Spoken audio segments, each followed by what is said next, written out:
ನಮಸ್ತೆ ವೀಕ್ಷಕರೇ, ಧರ್ಮಸಾರ ಇದು ಧರ್ಮದ ಬಗ್ಗೆ ಮತ್ತು ಸಂಪ್ರದಾಯ ಆಚಾರ ವಿಚಾರಗಳ ಬಗ್ಗೆ ಇರುವ ಹೊಸದಾದಂಥ ಯೂಟ್ಯೂಬ್ ಚಾನಲ್. ನಿಮಗೆ ಯಾವುದೇ ಆಚಾರ ವಿಚಾರಗಳನ್ನು ತಿಳಿಸಬಲ್ಲ, ಸಂಪ್ರದಾಯಗಳನ್ನು ಹೇಳಬಲ್ಲ ಒಂದು ಯೂಟ್ಯೂಬ್ ಚಾನಲ್. ನೀವು ಕೂಡ ಇದರ ಬಗ್ಗೆ ಮಾಹಿತಿಯನ್ನು ಪಡ್ಕೋಬೇಕು ಅಂದರೆ ಈಗಲೇ ನಮ್ಮ ಚಾನಲನ್ನು ಸಬ್ಸ್ಕ್ರೈಬ್ ಮಾಡುವುದನ್ನು ಮರಿಬೇಡಿ. ಹೆಚ್ಚಿನ ಮಾಹಿತಿಗಾಗಿ ಬೆಲ್ ಐಕಾನ್ ಪ್ರೆಸ್ ಮಾಡಿ. ಸಾಮಾನ್ಯವಾಗಿ ನಾವೆಲ್ಲರೂ ದೇವರ ಪೂಜೆ ಮಾಡುವುದು ಅಥವಾ ದೇವರಿಗೆ ಹರಕೆಯನ್ನು ಹೊತ್ಕೊಳ್ಳೋದು ನಮ್ಮಲ್ಲಿರುವಂತಹ ಬೇಡಿಕೆ ಅಥವಾ ನಮ್ಮಲ್ಲಿರುವಂಥ ಕೋರಿಕೆ ಈಡೇರಿಸು ಅನ್ನುವಂಥ ಕಾರಣಕ್ಕೆ.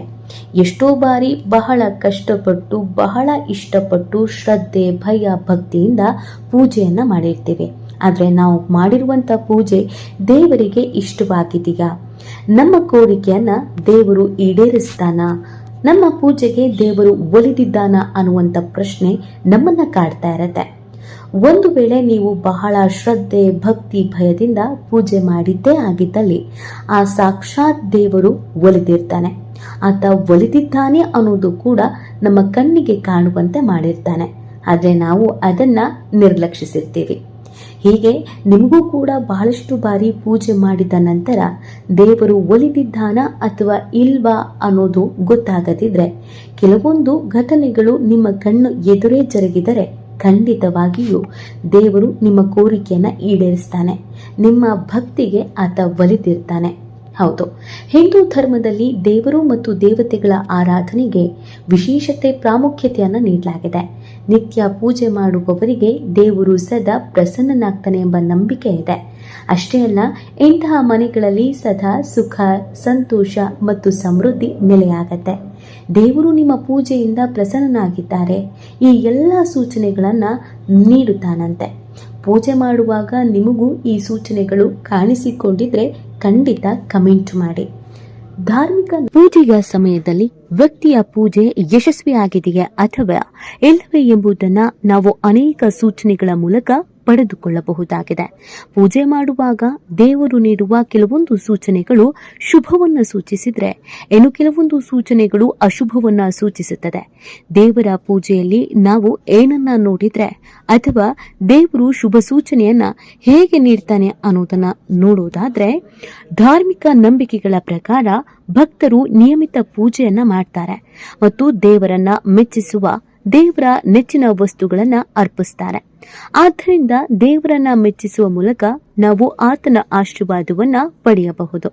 ದೇವರು ಪ್ರಸನ್ನನಾಗ್ತಾನೆ ಮತ್ತು ಭಕ್ತರಿಗೆ ಅಂತಹ ಅನೇಕ ಚಿಹ್ನೆಗಳನ್ನ ನೀಡ್ತಾನೆ. ಅದನ್ನ ಸಮಯಕ್ಕೆ ಅರ್ಥ ಮಾಡಿಕೊಂಡ್ರೆ ಭವಿಷ್ಯದಲ್ಲಿ ಮಂಗಳಕರ ಫಲಿತಾಂಶವನ್ನ ಪಡೆದುಕೊಳ್ಳಬಹುದು.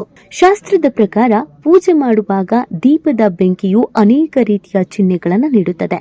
ದೀಪದ ಬೆಂಕಿಯು ಮೇಲಕ್ಕೆ ಹೋದ್ರೆ ದೇವರು ನಿಮ್ಮ ಪೂಜೆಯನ್ನ ಒಪ್ಪಿಕೊಂಡಿದ್ದಾನೆ ಅಂತ ನೀವು ಅರ್ಥ ಮಾಡಿಕೊಳ್ಳಬೇಕು ಎನ್ನುವ ನಂಬಿಕೆ ಇದೆ. ದೇವರು ನಿಮ್ಮ ಭಕ್ತಿಗೆ ಮೆಚ್ಚಿದ್ದಾನೆ ಮತ್ತು ಶೀಘ್ರದಲ್ಲೇ ಅವನು ನಿಮ್ಮ ಎಲ್ಲ ಇಷ್ಟಾರ್ಥಗಳನ್ನ ಪೂರೈಸುತ್ತಾನೆ ಎಂಬುದಾಗಿದೆ. ಪೂಜೆಯ ಸಮಯದಲ್ಲಿ ಹೂವುಗಳು ಅಥವಾ ಹೂಮಾಲೆಗಳನ್ನ ಸಹಜವಾಗಿ ನಾವು ದೇವರ ಚಿತ್ರ ಅಥವಾ ವಿಗ್ರಹಕ್ಕೆ ಹಾಕ್ತೇವೆ.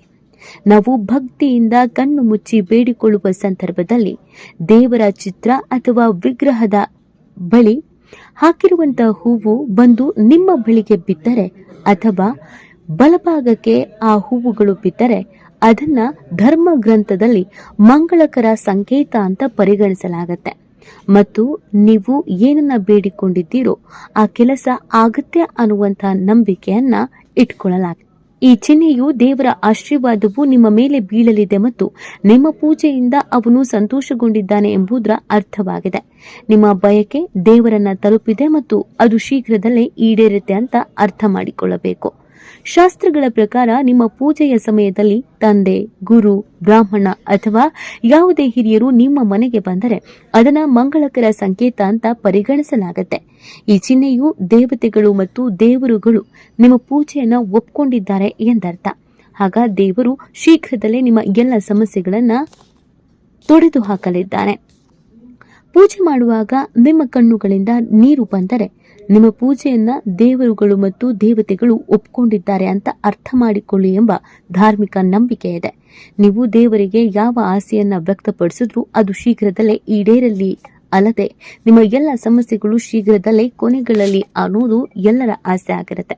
ಆದರೆ ದೇವರ ಬಳಿ ಪ್ರಾರ್ಥನೆ ಮಾಡುವಾಗ ನಾವು ಬಹಳ ಎಚ್ಚರಿಕೆಯಿಂದ ಪ್ರಾರ್ಥನೆ ಮಾಡಿಕೊಳ್ಳಬೇಕು.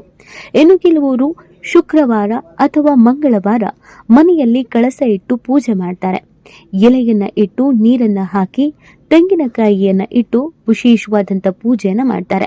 ನಿರಂತರವಾಗಿ ಮಂಗಳವಾರ ಮತ್ತು ಶುಕ್ರವಾರ ಬಹಳ ಭಕ್ತಿಯಿಂದ ಪೂಜೆಯನ್ನ ಮಾಡೋದ್ರಿಂದ ಕೆಲವು ದಿನಗಳ ನಂತರ ನೀವು ಇಟ್ಟು ಪೂಜೆ ಮಾಡ್ತಾ ಇದ್ದ ಆ ತೆಂಗಿನಕಾಯಿಯಲ್ಲಿ ಮೊಳಕೆ ಬಂದರೆ ಅದು ಕೂಡ ತುಂಬಾ ಒಳ್ಳೆಯದು ಅಂತ ಹೇಳ್ತಾರೆ. ಮನೆಗೆ ಒಳ್ಳೆಯದು ಆಗತ್ತೆ ಮತ್ತು ಪಾಸಿಟಿವ್ ಎನರ್ಜಿ ಮನೆಯಲ್ಲಿ ಇದೆ ಮತ್ತು ನೀವು ಅಂದುಕೊಂಡಿದ್ದಂಥ ಕೆಲಸ ಕಾರ್ಯಗಳು ಆಗಿದೆ ಅನ್ನುವಂಥ ಒಂದು ಬಲವಾದ ನಂಬಿಕೆಯನ್ನ ಈ ಹಿಂದೆಯಿಂದಲೂ ಕೂಡ ಇಟ್ಕೊಳ್ಳಲಾಗಿದೆ.